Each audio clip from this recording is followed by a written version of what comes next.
Professor Stephen West will today discuss the intertwined and often fraught histories of the 15th and the 19th Amendments, both of which have milestone anniversaries this year. You may be aware, because there's been a lot of conversation about the 19th Amendment, which gave women the right to vote, is in its 100th year. But the 15th Amendment, which gave African American men the right to vote, is in its 150th year. And so Dr. West is going to talk about how the debate about those two amendments has always been intertwined into some of the complexities about how this country has dealt with race and sex and gender equality. He has made it his business to look at the 15th Amendment as an important pivot point in our development, and is in the process of really examining that particular amendment, the debate around that amendment, in the context of his long career at Catholic University, looking at the political and social history of slavery, emancipation, and race from the Civil War through the early 20th century. So we feel extremely fortunate that Dr. West has joined us today.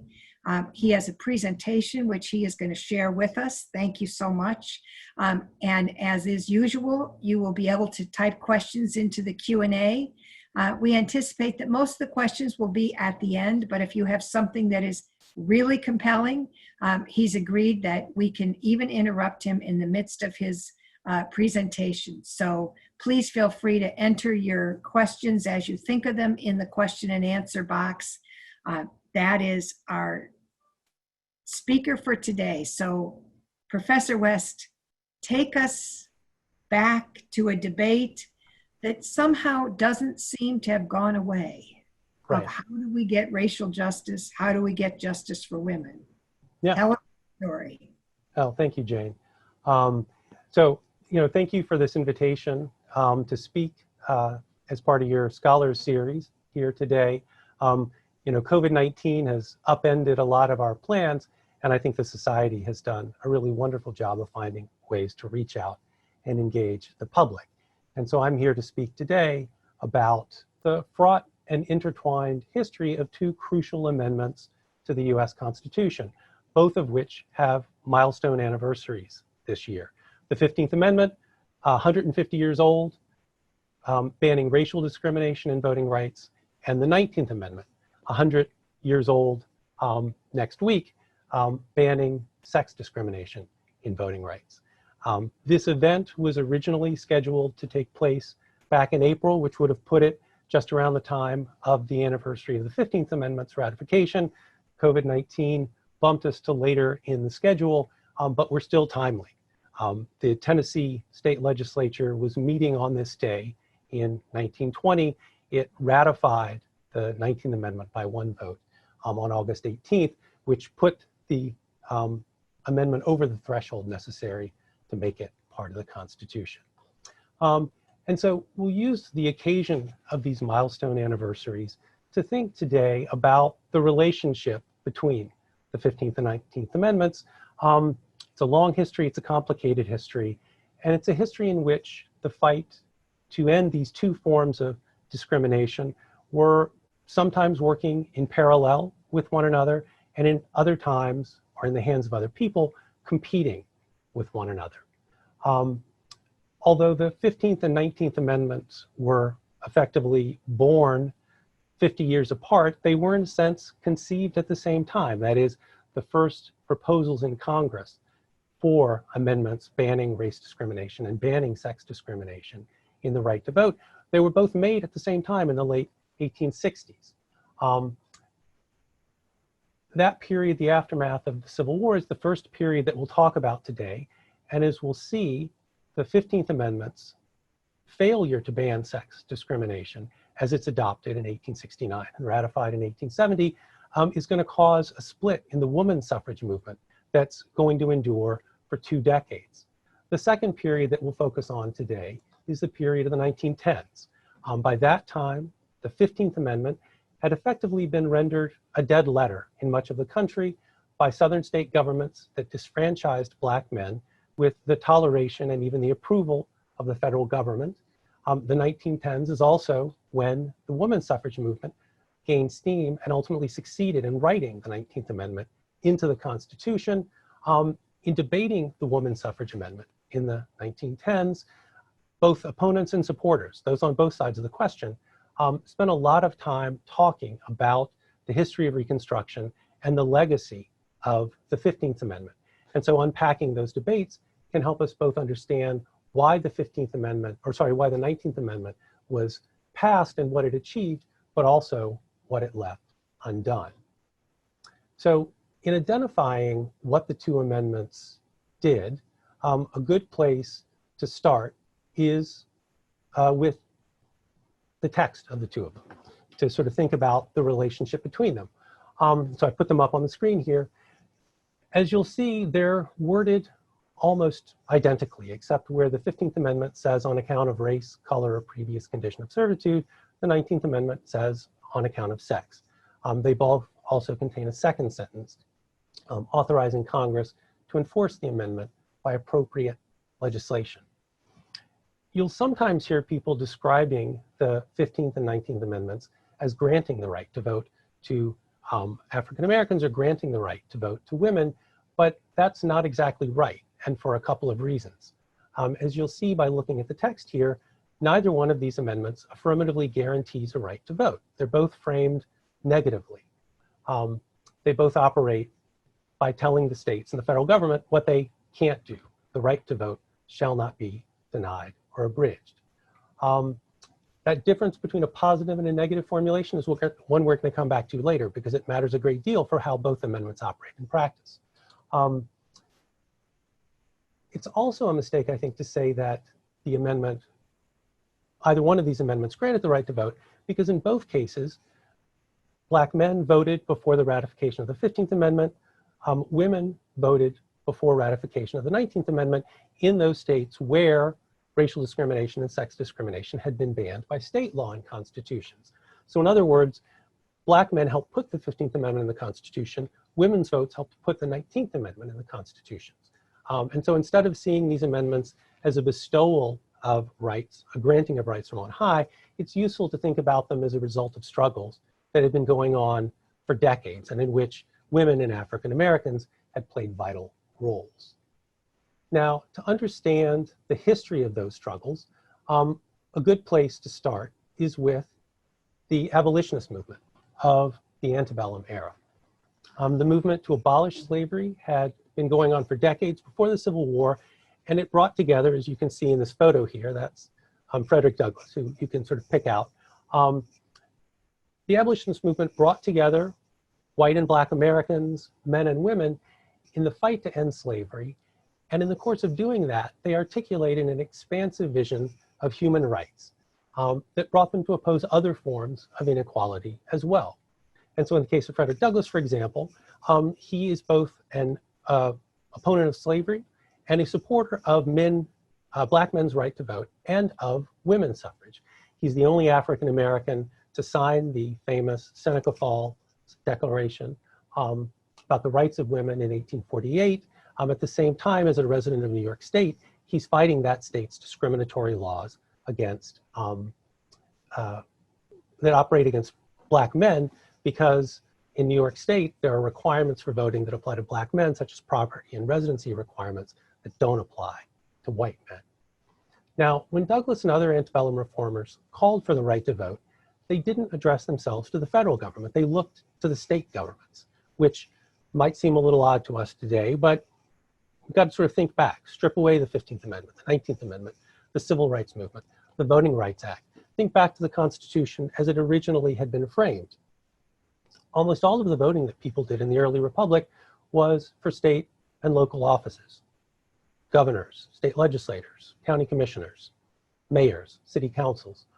Only 1/2 of one branch of the federal government was elected directly by the voters, the House of Representatives, and the framers of the Constitution saw no pressing need for the federal government to involve itself in regulating the right to vote. But that changed with the Civil War and Reconstruction. What began in 1861 on the part of the US government as a fight to restore the Union ended up destroying slavery in the United States, driven by the efforts of the enslaved themselves and by the needs of federal policy. The historian Eric Foner called this period a second founding for the way in which it reimagined the relationship between the federal government and the states and between the federal government and its citizens. The 13th Amendment took the first constitutional step in that process, sealing the destruction of slavery, but it left unanswered fundamental questions about what the place of 4 million formerly enslaved people was going to be in American life, economically, socially, politically. White Southerners began the process of providing their answers to those questions in the state governments that they began to reorganize in the former Confederate states in late 1865. And as they made it clear, they imagined the place of the formerly enslaved to be that of a permanent and subordinate caste in those states. And it was as a consequence of what was going on in the southern states, the writing of the so-called Black Codes, which wrote discrimination into state law in the ex-Confederate states, that Congress took its next step in constitutional revision with the 14th Amendment, which I put up on the screen here. The most famous part of the 14th Amendment, the one that's mattered the most in American jurisprudence, is Section 1 on the left, but what's the most important for our purposes today is Section 2 on the right. Most congressional Republicans in 1866 weren't yet ready to extend the right to vote to Black men, but they worried about the consequences of not doing so. Remember, the US Constitution of 1787 contained a so-called 3/5 clause, under which enslaved persons would count as 3/5 for purposes of determining a state's representation in the federal government. In freedom, those same people counted as 5/5 of a person. In other words, the former Confederate states, still under the control largely of an old planter class, and in many cases of recent rebels, would come back into the Union with their power increased as a result of losing the Civil War. Section 2 was how congressional Republicans tried to stop that from happening. It didn't require states to enfranchise Black men, but it would reduce the federal representation of states that failed to do so. Since the majority of African Americans lived at that point in the former Confederate states, this is a requirement under Section 2 to reduce the representation of states that disfranchised citizens. This requirement would fall predominantly on the southern states and lightly, if at all, on states outside the South. The 14th Amendment, primarily because of this section, because of Section 2, was anathema to those reformers who had been fighting for decades against slavery and for human rights.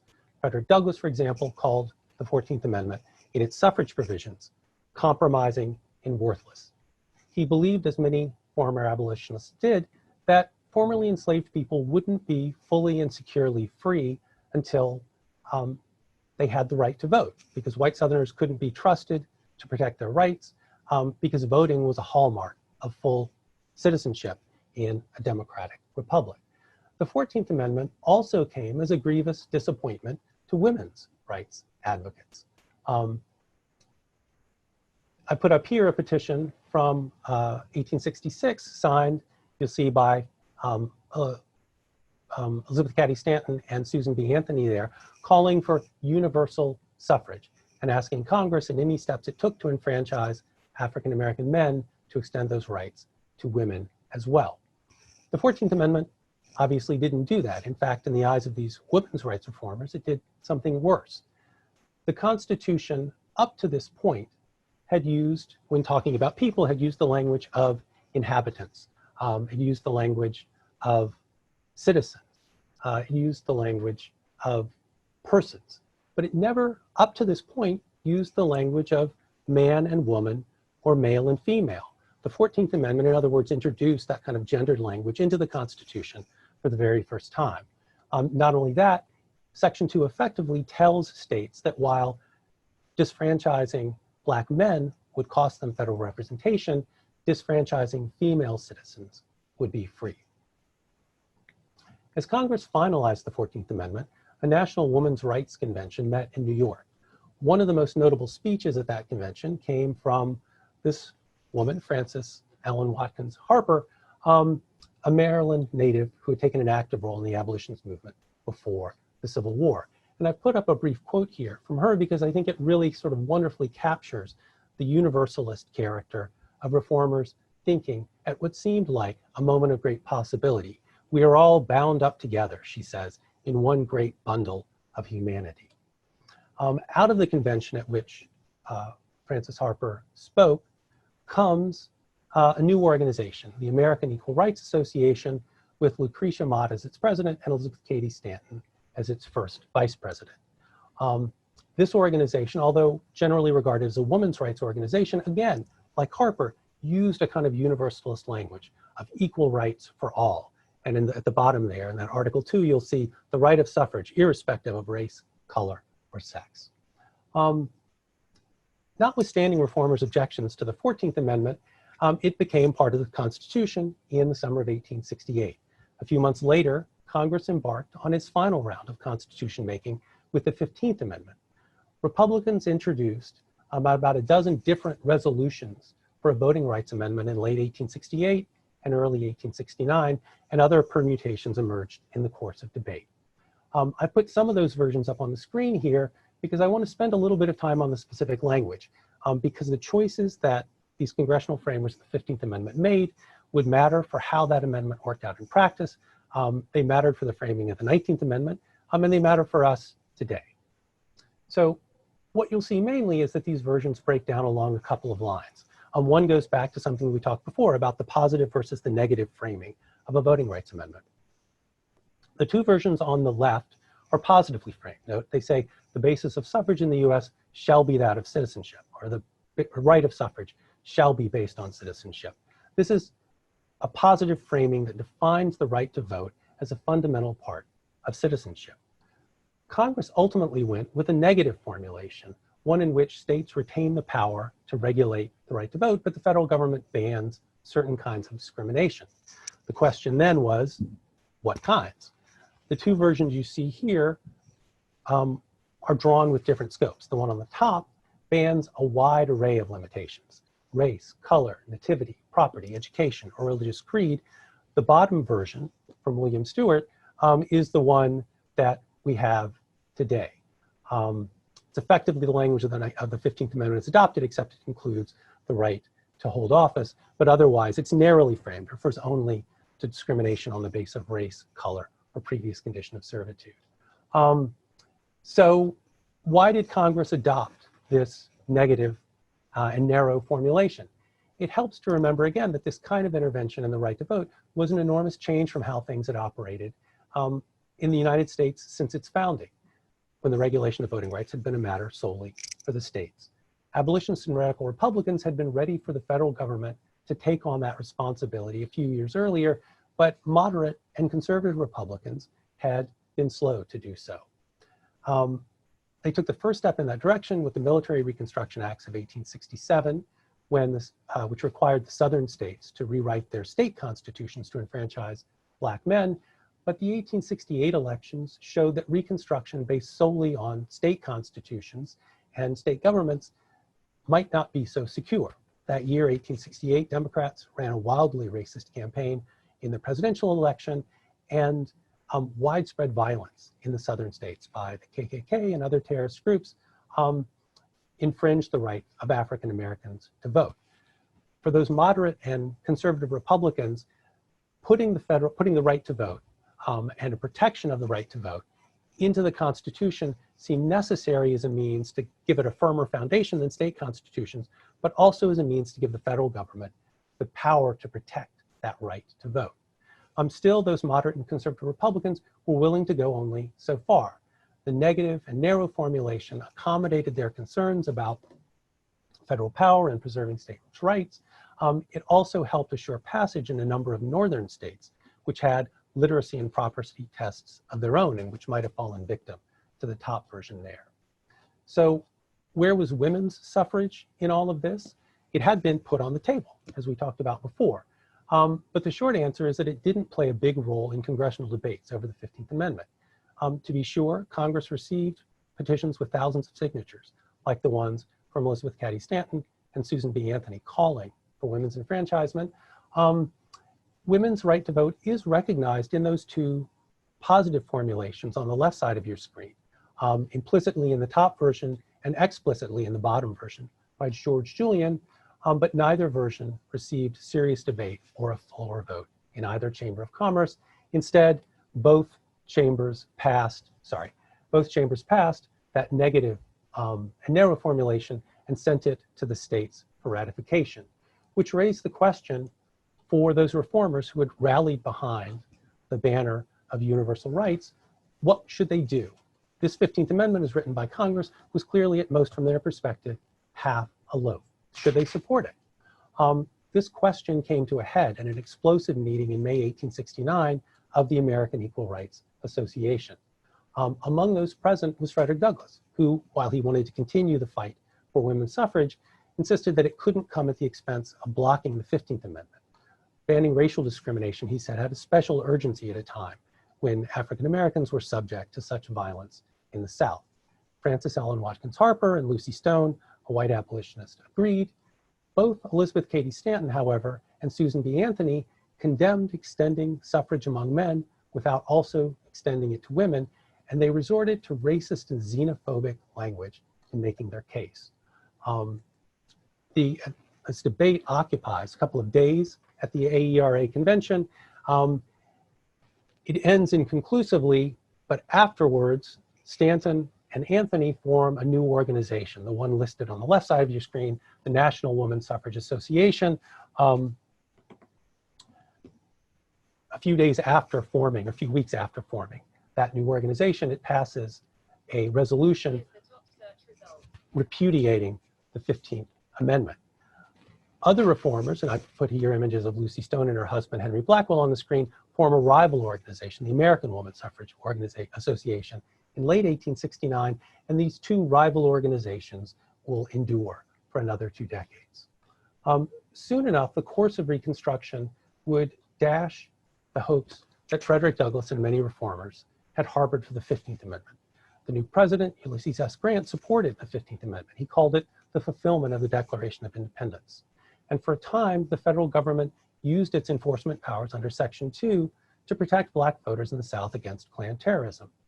Republicans' commitment to act, however, ultimately faltered in the face of the scale of violence in the South. A recent report by the Equal Justice Institute has counted perhaps 2,000 African Americans who were murdered in terrorist violence in the South during Reconstruction, and for every person killed, dozens more were whipped, assaulted, brutalized in other ways. Ultimately then, when Reconstruction ends in the late 1870s, it's not so much because it fails, but because it had been violently overthrown.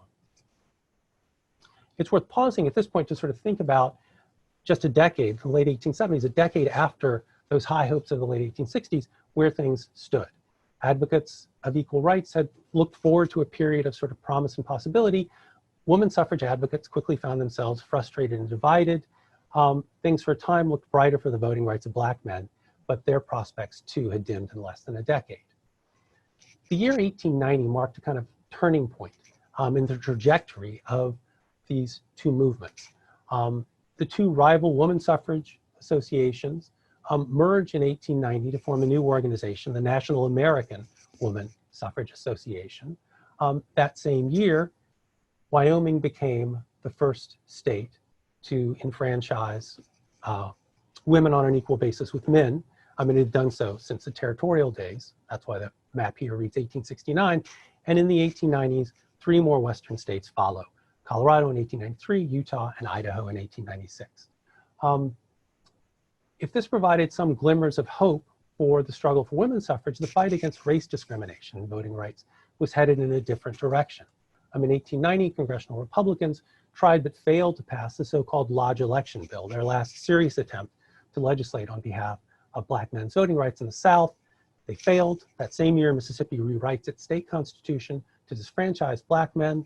Other states follow suit over the next decade.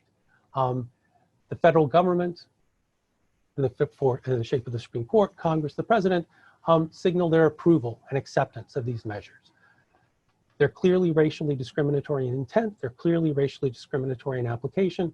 but as long as they operate by nominally race-neutral means, the Supreme Court says they pass the constitutional test. So Mississippi and other southern states, when they disfranchised Black men in the 1890s and afterwards, used literacy and property tests. Remember, the same kind of things that some reformers had hoped to ban in the early versions of the 15th Amendment. These two developments of the 1890s, some early glimmers of success for women's suffrage and the rising assault on Black voting rights in the South, might seem to have little to do with each other, but in fact, they had a lot in common and in ways that shaped the 19th Amendment. For one thing, the white leaders of both Southern disfranchisement and the national women's suffrage movement remembered Reconstruction as an era in which they had been victimized and betrayed. For Southern disfranchisers, that meant painting Reconstruction as a time of corrupt government and anarchy and misrule under Black majorities, something they were determined to avoid at all costs. For different reasons, some of the most prominent the white women suffragists also remembered Reconstruction with no love lost. In their multi-volume History of Women's Suffrage, Elizabeth Cady Stanton and Susan B. Anthony remembered Reconstruction as a time when they had been shunned and betrayed by their male allies in the abolitionist movement and by Republican politicians.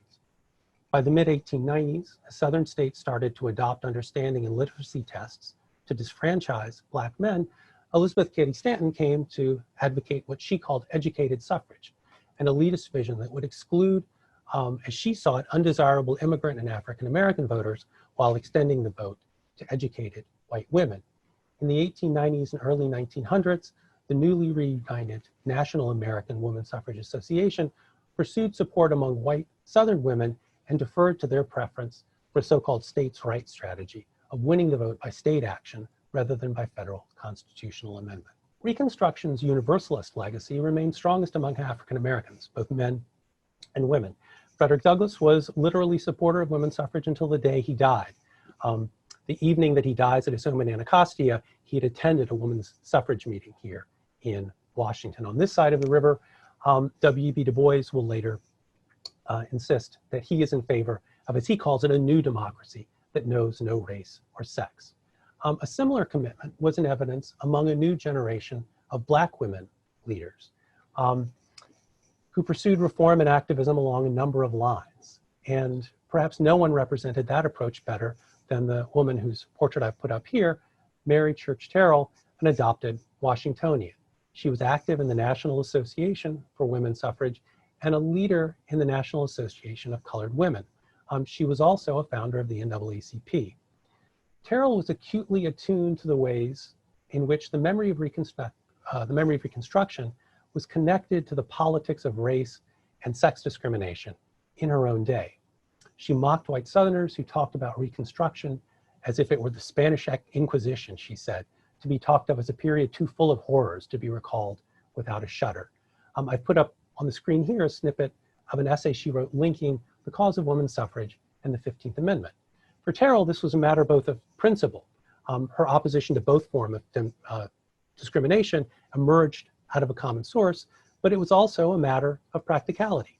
Most African-American women lived in the Southern states that had adopted disfranchisement. Gaining the ballot for Black women would require not just striking down sex, but also race discrimination. That fight was made harder because Black women found that they occupied an uneasy place in the major national women's suffrage organizations led by white women.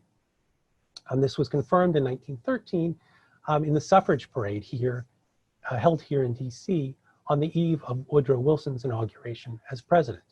Its organizer, Alice Paul, deferred to the segregationist impulses of many state delegations that didn't want Black women to participate, although a small number did, including Mary Church Terrell and Ida B. Wells. The 1913 parade came as the women's suffrage movement was showing new signs of strength.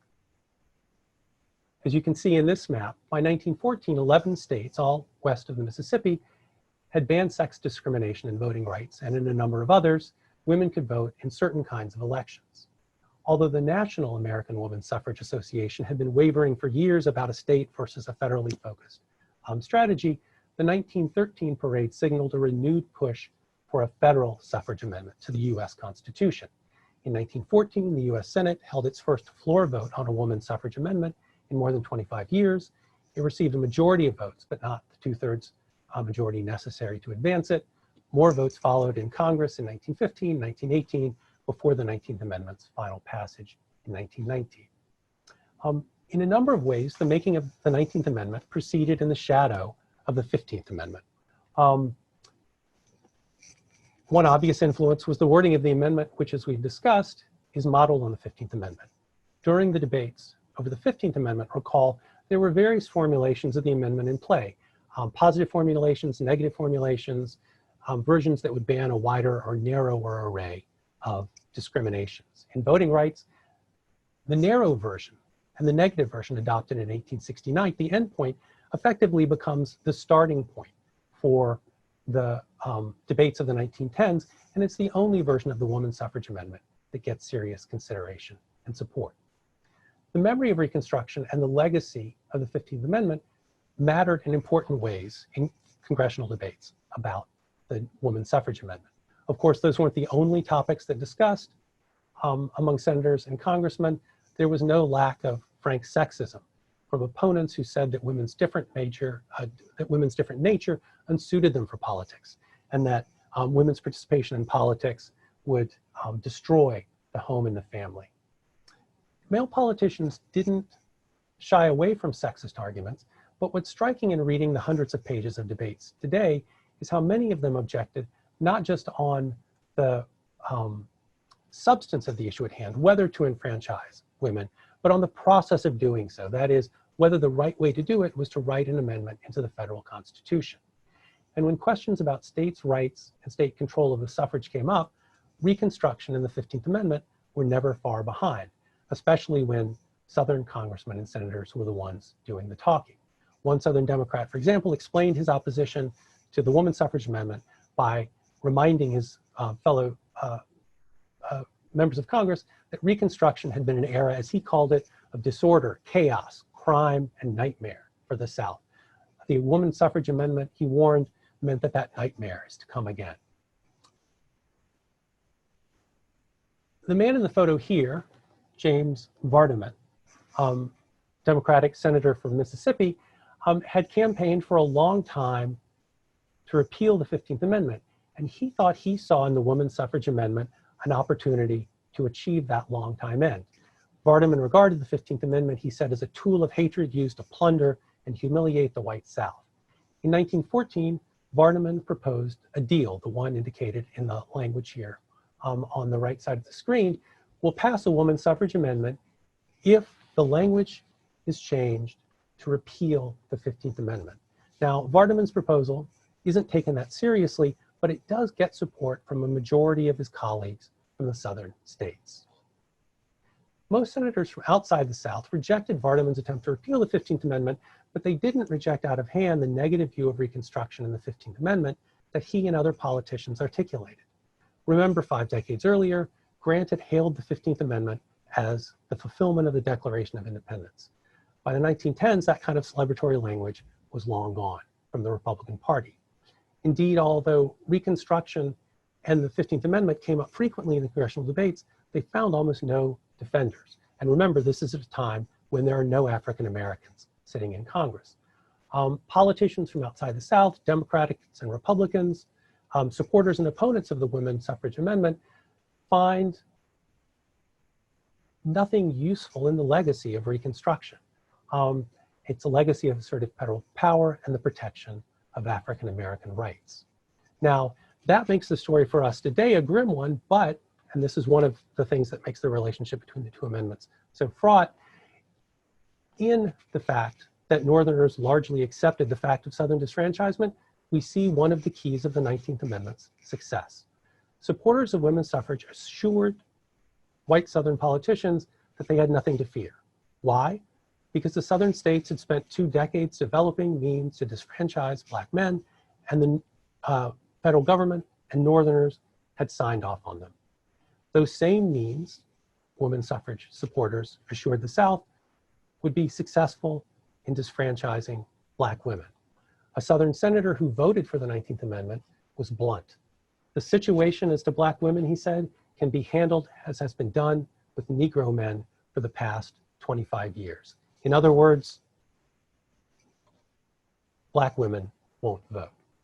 These arguments didn't carry the day with every Southern politician, but they succeeded with enough politicians to provide the crucial margin of victory for the 19th Amendment, both in Congress and its ratification.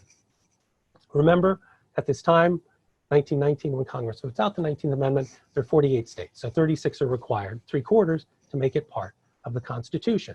In other words, 13 states can keep it out if they refuse to ratify or reject it.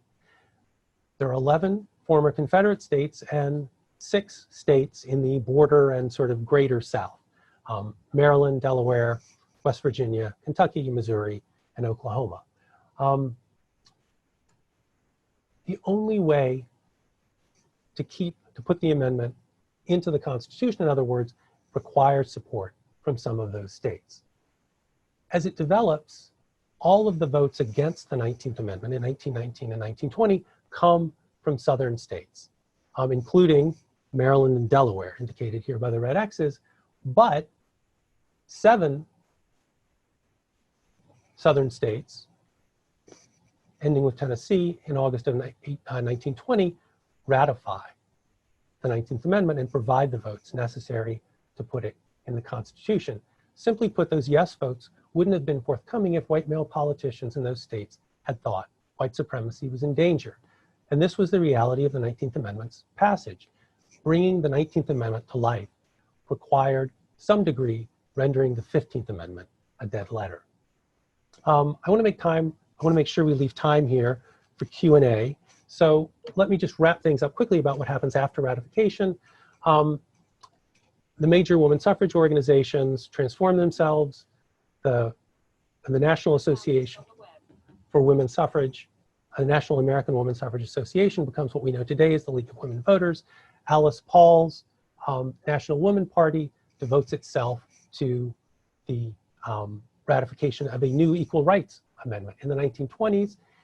With only a few months to go, remember, the amendment's ratified in August of 1920, with only a few months to go before the fall elections, women begin registering to vote in large numbers.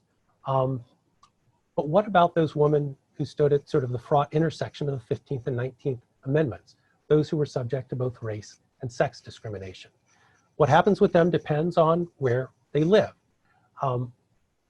Women of color in the Northeast and the Midwest, where African minority voted in significant numbers, are able to register and vote likewise. But in other parts of the country, especially the South, the story was very different. Black women in North Carolina, Florida, Delaware, Virginia, and other places make heroic efforts. They hold voter education schools, they show up in large numbers to try to register to vote at county courthouses, but despite some success, they find themselves largely disfranchised by the same means used to disfranchise Black men. And here again is why we need to be careful about not describing the 19th Amendment as granting the right to vote. For many American women, the right to vote was one that they would have to continue to struggle for decades to realize. For many, the turning point came not in 1920 with the ratification of the 19th Amendment, but in 1965 with the passage of the Voting Rights Act. And so to wrap up and to return to our theme, I'll just remind you of the official title of the 1965 Voting Rights Act. As you see here, it's called an Act to Enforce the 15th Amendment. Thanks for your attention, and I look forward to your questions. Well, thank you very much, Steve. We really appreciate your fascinating lecture. Someone has already asked, will this be available? And the answer is yes, it will be available on our website so that you can listen to it again and share it with your friends and neighbors. Trying to pull, we have several questions that seem to be about the same kind of thing. And if you try to put it in this context, in the 13th and the 14th and the 15th Amendment, there is a reference to the word citizen. And women were not considered citizens, but men were considered. How did you become a citizen And how did a previously enslaved person become a citizen? How did a woman become a citizen? Explain how that wording plays into the enforcement activity. Well, that's I'm gonna tab back through my presentation here just to get to the language of the 14th Amendment. Section 1 is the amendment that deals with this most directly, of the 14th Amendment. So your questioner is absolutely right.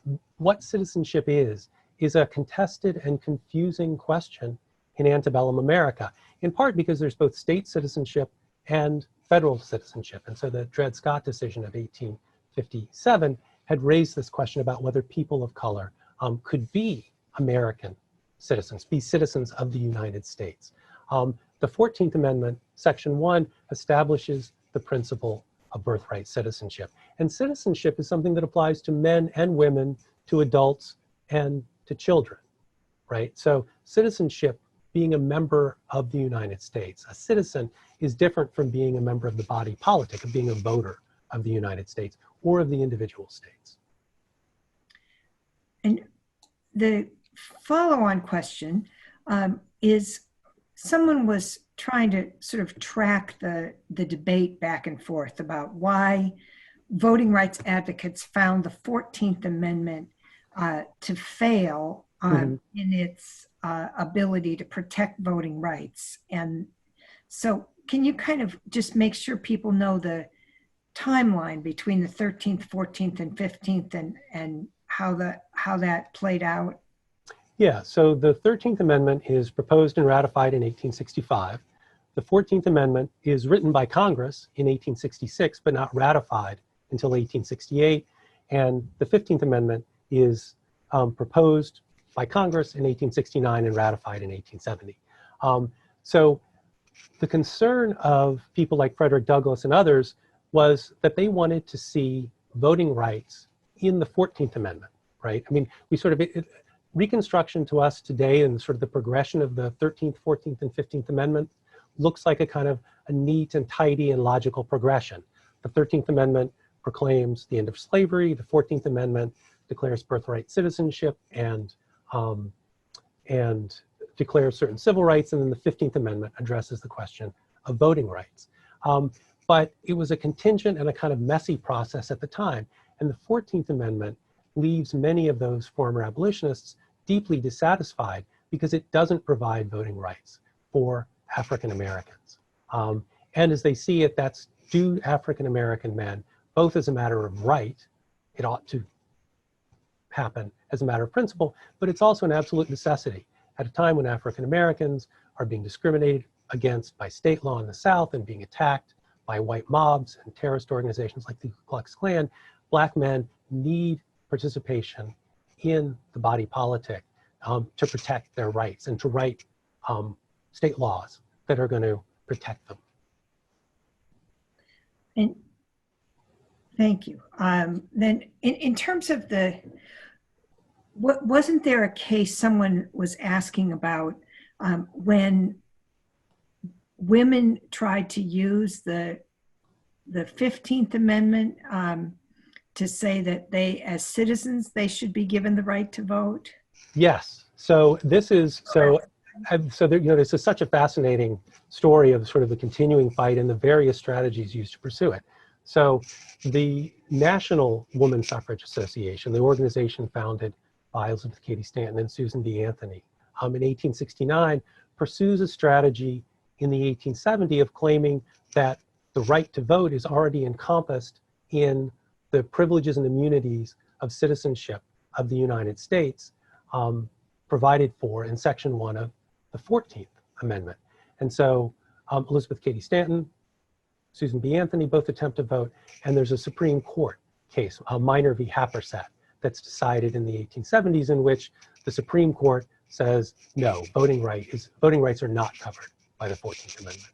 But yes, that's one of the sort of imaginative ways in which women's rights advocates pursue the right to vote. And I'm flipping through my screen here just because in the history of women's suffrage that Stanton and Anthony write in the late 1870s and 1880s, they quote the 14th Amendment on the title page there, because they had tried to use it to win the right to vote in the 1870s. So it's an innovative, it's a clever legal strategy, but it's one that fails.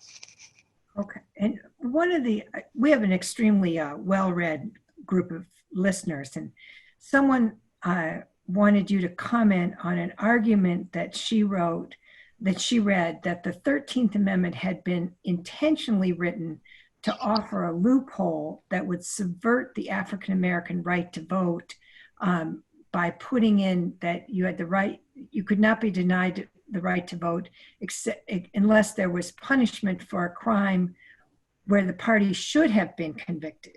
So you not even had to have been convicted, but someone at the voting booth would determine you should have been convicted. I'm not familiar with that argument, but your listener is right that in Section 2 of the 14th Amendment, so this is the section where Congress, they're not ready to enfranchise Black men, but they don't want to see the representation of the Southern states increased by the fact of emancipation and the nullification of the 3/5 clause.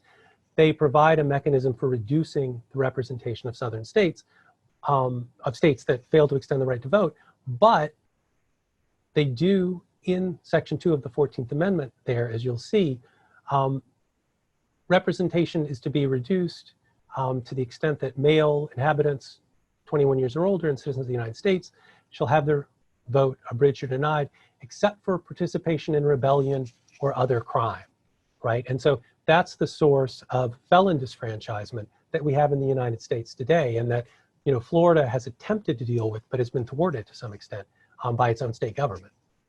It's being litigated in the courts right now as we speak. And in the elections that were immediately after the two amendments, did we see significant impact of those new voters on the results of the elections? So are you thinking there about the elections after the 15th Amendment or the 19th Amendment or both? So the 15th Amendment, yes. Black men had already begun to vote in the southern states because Congress had already forced them to rewrite their state constitutions. But where the 15th Amendment has its most immediate impact is actually in the border states, places like Maryland. I'm a Maryland resident myself, Maryland, Kentucky, but also northern states that had not extended the right to vote to Black men. They're required to do so by the 15th Amendment. And there's an immediate effect there. And there's also great celebration there. And Black men declare their allegiance to the Republican Party, that as they see it as the party that has enfranchised them. The story after the 19th Amendment is a little different. Women do vote in large numbers, although not in as large numbers as men in the 1920s, but the effect of their vote isn't as clear. Some will say in the 1920s that women's enfranchisement had not been a failure, but hadn't really seemed to make much of a difference in politics. I think, you know, a number of historians of women's suffrage and the women's rights movement will tell you that that's wrong, that there was a lot going on in the 1920s. Well, and if you want to really know more about the answer, our entire symposium series, 6-week series on just that question. So it is not an easy answer. We've got a couple of quick questions, and we're coming close to our time. So let's do a, you know, sort of rapid fire, if you will. Okay. Why has Matilda Gages' role been forgotten when she was a co-author of The History of Women's Suffrage with Stanton and Anthony?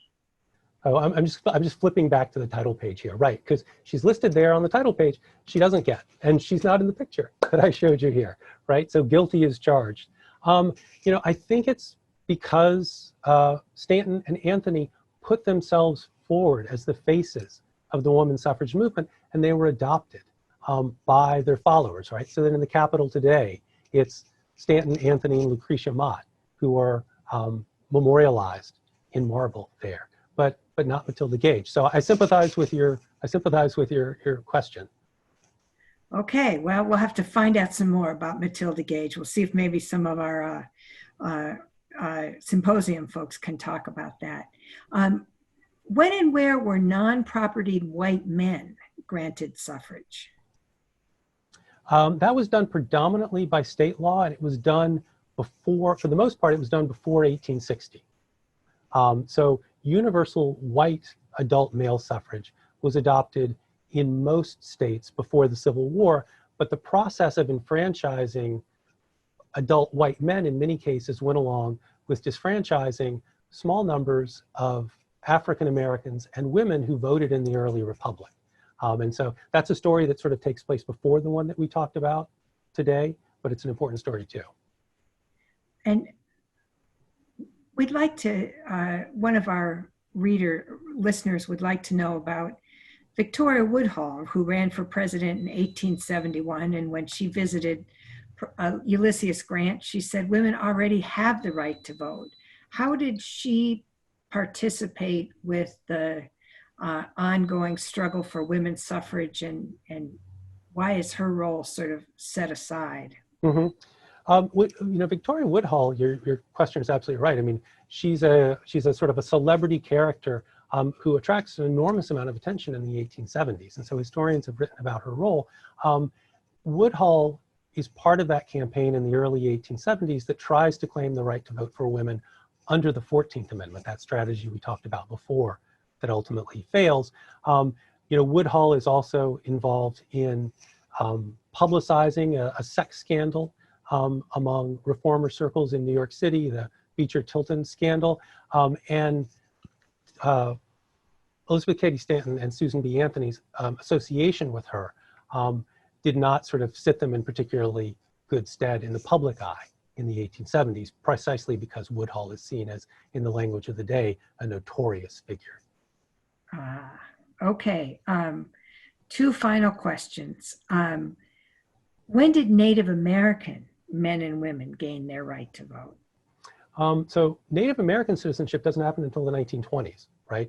And so I've focused here on African American women today, but the situation of Native American women, women of Asian ancestry, women of color generally, Latino women as well, is one that is going to remain contested in the wake of the passage of the 19th Amendment. It's another one of those reasons that we can't talk about the 19th Amendment as guaranteeing the right to vote, because so many women of color, African American, but also Native American, Latina, and others, did not receive the right to vote. We're not able successfully to exercise the right to vote after 1920. And again, that issue will be discussed in the symposium.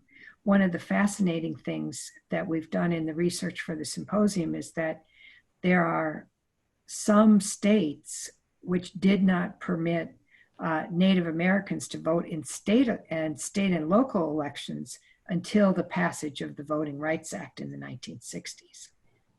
So even though there was theoretical ability in the federal, in the state and local, that was not the case.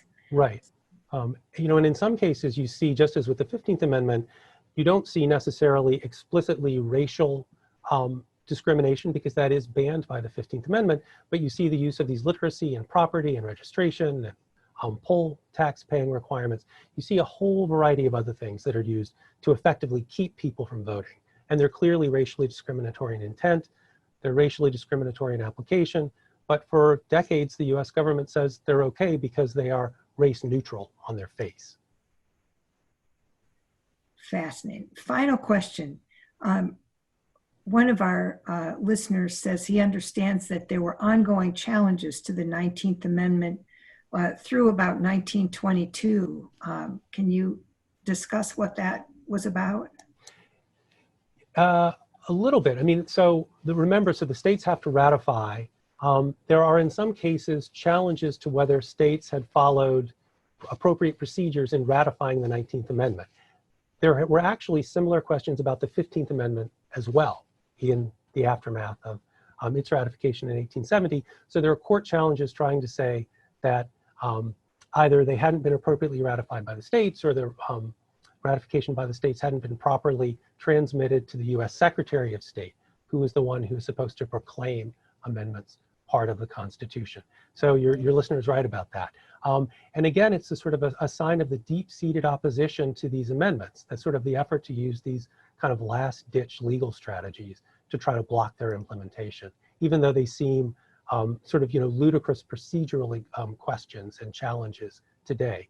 They're ones that those who can't accept these amendments employ.